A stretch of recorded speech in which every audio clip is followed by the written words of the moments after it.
एक बार क्या होता है कि गौरा जी ने श्री गणेश जी से पूछा कि हे पुत्र, माघ बधी चौथ यानी कि तिल चौथ के व्रत का विधि विधान क्या है, इस चौथ का नाम तिल चौथ क्यों रखा गया। तब रिद्धि सिद्धि के दाता श्री गणेशपति बाबा बोले कि हे जगत माता, इस दिन पूजा में श्री गणेश जी का व चौथ माता के तिल कुट्टे का भोग लगाया जाता है। नमस्कार मित्रों, मैं प्रियंका स्वागत करती हूँ आपका जीवन और अध्यात्म में। मित्रों, आज आप लोगों के लिए मैं लेके आई हूँ तिल चौथ की कथा। तो आप लोग ये कथा सुनिएगा और अगर पसंद आती है तो चैनल को ज़रूर सब्सक्राइब कीजिएगा।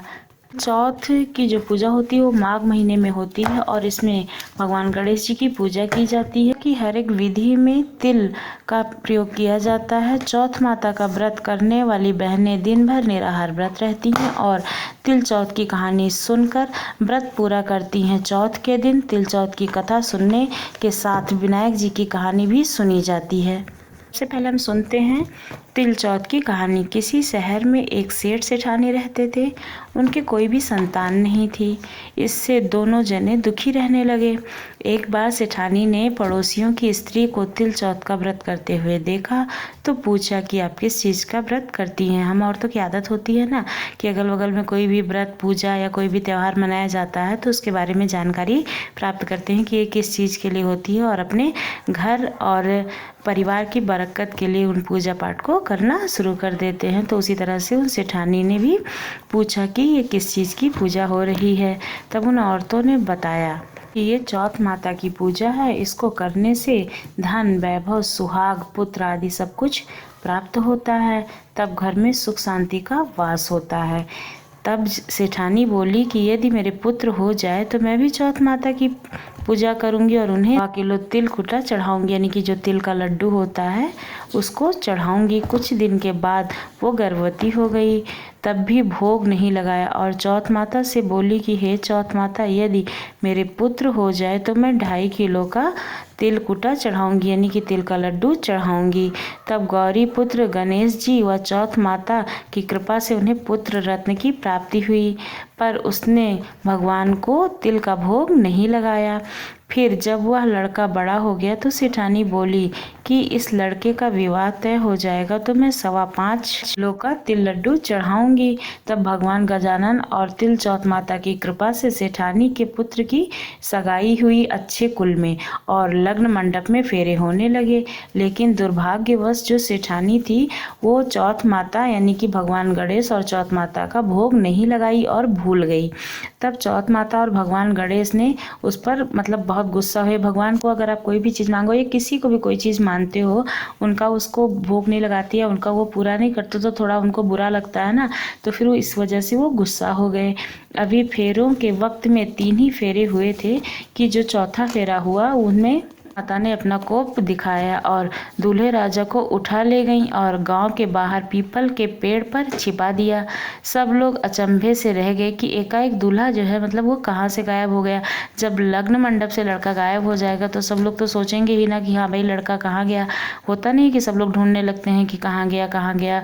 तो उसी तरह से सब लोग दूल्हे को ढूंढने लगे। दिन बाद वो जो लड़की थी वो घनघोर की पूजा करते हुए उस पेड़ के पास से निकली तो पेड़ पर से दूल्हा बना हुआ लड़का बोला, आओ आओ मेरी अधब्याही पत्नी आओ। जो वह भागी हुई अपने घर गई और अपनी माता को सब घटना कह सुनाई। यह समाचार सुनते ही सभी परिवारजन वहां पहुंचे और देखा कि यह तो वही जमाई राजा है जिसने हमारी बेटी के साथ में आधे फेरे लिए थे। 3 फेरा लिया था, बाकी 4 बाकी रह गए थे ना, तो उसने आधे ही फेरे लिए थे। उसी स्वरूप में वो पीपल पर बैठा है। तो सभी ने पूछा कि आप इतने दिनों से यहाँ क्यों बैठे हो, इसका क्या कारण है। तब जमाई बोला कि मैं तो यहाँ चौथ माता के गिरवी बैठा हूँ। मेरी माता श्री ने जाकर कहो कि वह जन्म से लेकर अभी तक के बोले हुए सारे तिल कुटे का भोग लगाकर और चौथ माता से प्रार्थना करें और उनसे क्षमा याचना करें, जिससे माता की कृपा से मुझे छुटकारा मिलेगा।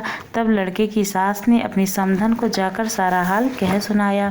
तब दोनों समधनों ने 1.25 मन का तिल कुटा श्री संकट सुवर्ण गणपति भगवान तथा चौथ माता को चढ़ाया और विधि विधान से पूजा करके तिल कुटा और चौथ की कहानी सुनी। तब चौथ माता ने भगवान पर हर्षित होकर बिजली की तरह दूल्हे राजा को वहां से उठाकर फिर से वही स्थान पर लाकर फेंक दिया जहां से वो उसे लेके गई थी। वहां वर वधू के साथ फेरे पूरे हुए और वर वधू सकुशल अपने घर के लिए विदा हुए। चौथ माता की कृपा से दोनों परिवार में सभी तरह के अमन, चैन व खुशहाली हुई। हे चौथ माता, जैसे उस लड़के के साथ हुआ वैसा किसी के साथ मत करना। जैसे सेठ और सेठानी को दिया है वैसे सबको दो। तिल चौथ की कहानी सुनने और हुंकारा मारने से आपके पूरे परिवार का कल्याण होता है और इसके साथ में विनायक की भी कहानी सुनी जाती है। तो चलिए आपको वो भी सुनाते हैं। और भी अगर आपको विनायक जी की कथा सुननी है तो हमारे चैनल पे आप विजिट कर सकते हैं। बहुत सारी विनायक जी की कथा है। एक शहर में एक देवरानी जेठानी रहती थी। जो जेठानी थी वो अमीर थी और जो देवरानी थी वो गरीब थी। देवरानी गणेश जी की भक्त थी। देवरानी का जो पति था वो जंगल से लकड़ी काटकर बेचता था और अक्सर बीमार रहता था।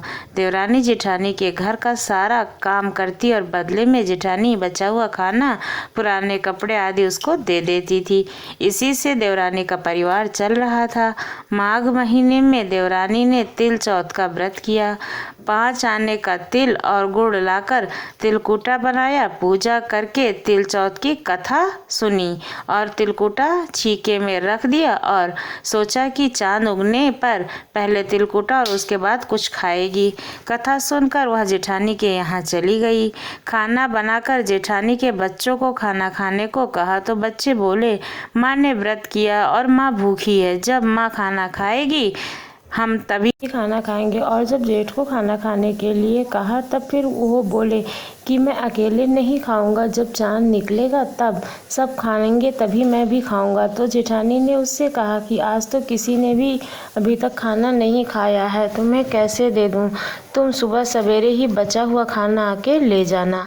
तब देवरानी के घर पर पति बच्चे सब आस लगाए बैठे थे कि आज तो त्यौहार है, इसलिए कुछ पकवान आदि खाने को मिलेगा। परंतु बच्चों को पता चला कि आज तो रोटी भी नहीं मिली, तो बच्चे रोने लगे।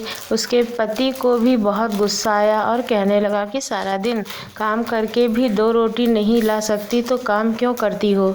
पति ने गुस्से में आकर पत्नी को कपड़े धोने से मार दिया और फिर इसके बाद में बेचारी गणेश जी को याद करती हुई रोते रोते पानी पीकर सो गई। उस दिन गणेश जी देवरानी के सपने में आए और कहने लगे, धोने मारी पाटे मारी सो रही जाग रही है। वह बोली कि कुछ सो रही हूँ और कुछ जाग रही हूँ। तभी गणेश जी उसको बोलते हैं कि मुझे भूख लगी है, कुछ खाने को दे दो। तो देवरानी बोली कि मेरे घर में तो एक दाना अन्न का नहीं है।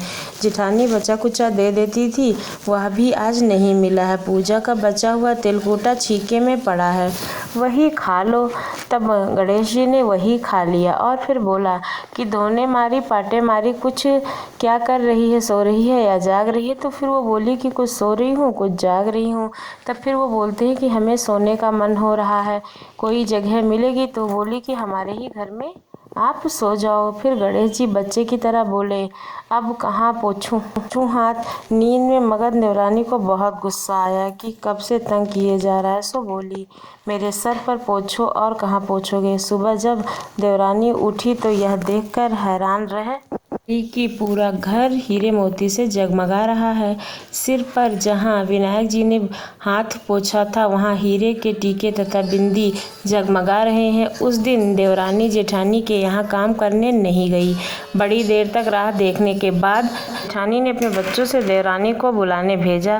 जेठानी ने सोचा कल खाना नहीं दिया था इसलिए शायद देवरानी को बुरा लग गया है। बच्चे बुलाने गए और बोले, चाची चलो, माँ ने बुलाया है, सारा काम पड़ा है। देवरानी ने जवाब दिया, अब उसकी ज़रूरत नहीं है, घर में सब कुछ भरपूर है गणेश जी के आशीर्वाद से। बच्चों ने घर जाकर माँ को बताया कि चाची को पूरा घर हीरे मोती से जगमगा रहा है। जेठानी दौड़ती हुई देवरानी के पास आई और पूछा कि यह सब कैसे हुआ? तो देवरानी ने उसके साथ जो हुआ था वह सब कह डाला। जब लौटकर जेठानी अपने पति के पास गई और उससे कहा कि आप मुझे धोने और पाटे से मारो। उसका पति बोला कि भली मानस, मैंने कभी तुम पर हाथ नहीं उठाया है, मैं तुम्हें धोने और पाटे से कैसे मार सकता हूँ। वह नहीं मानी और जिद करने लगी। मजबूरन पति को उसे मारना पड़ा। उसने ढेर सारा घी डालकर चूरमा बनाया और छीके में रखकर सो गई। रात को चौथ विनायक जी सपने में आए और कहने लगे, भूख लगी है, मैं क्या खाऊं। जेठानी ने कहा, हे गणेश जी महाराज, मेरी देवरानी के यहाँ तो आपको सूखा तिल कूटा मिला था। मैंने तो झरते घी का चूरमा बनाकर आपके लिए छीके में रखा है। फल और मेवे भी रखे हैं, जो तुम्हें खाना है वो आप खा लो। तो बलस्वरूप गणेश जी बोले, अब निपटे कहाँ। जेठानी बोली, उसके यहाँ तो टूटी फूटी झोपड़ी थी, मेरे यहाँ तो कंचन के महल हैं, जहाँ चाहो निपटो। फिर गणेश जी ने पूछा, पोछूं कहाँ। जेठानी बोली, मेरे ललाट पर बड़ी सी बिंदी लगाकर पोंछ लो। धन की भूखी जेठानी सुबह सुबह जल्दी उठ गई। सोचा घर हीरे जवाहरात से भर चुका होगा, पर देखा तो पूरे घर में गंदगी फैली हुई थी। तेज बदबू आ रही थी। उसके सिर पर भी बहुत सी गंदगी लगी हुई थी। उसने कहा कि हे गणेश जी महाराज, यह आपने क्या किया। मुझसे रूखे और देवरानी पर टूटे। रानी ने घर की सफाई करने की कोशिश की, परंतु पूरी जगह गंदगी और फैलती जा रही थी। जेठानी के पति को मालूम चला तो वह बहुत गुस्सा हुआ और बोला कि तेरे पास इतना सब कुछ था, फिर भी तेरा मन नहीं भरा था क्या। परेशान होकर चौथ के गणेश जी से मदद की विनती करने लगी। गणेश जी ने कहा, देवरानी से जलन के कारण तूने जो किया था वह उसी का फल है। अब तू अपने धन में से आधा उसे दे देगी, तभी यह साफ होगा। उसने आधा धन बांट दिया। फिर मोहरों की एक हांडी चूल्हे के नीचे गाड़ रखी थी। उसने सोचा कि इसको पता नहीं चलेगा। उसने उस धन को नहीं बांटा। उसने कहा कि हे गणेश जी, अब अपना बिखराव समेटो। वे बोले, पहले चूल्हे के नीचे गाड़ी हुई मोहरों की हांडी सहित ताक में रखी हुई 2 सुई के 2 हिस्से करो। इस प्रकार गजानन के बाल स्वरूप में आकर सुई जैसी छोटी चीज का भी बंटवारा कराया और माया समेटी। हे गणेश जी महाराज, जैसे आपने देवरानी पर कृपा की, वैसे ही सब पर कृपा करो। कहानी कहने वाले, सुनने वाले और हुंकारा भरने वाले सब पर आपकी कृपा हो। जैसे आपने जेठानी को सजा दी है और देवरानी को उसका हिस्सा, वैसे ही आप सबके साथ करो। और जय गणेश भगवान की। आपको अगर वीडियो अच्छी लगी हो तो चैनल को ज़रूर सब्सक्राइब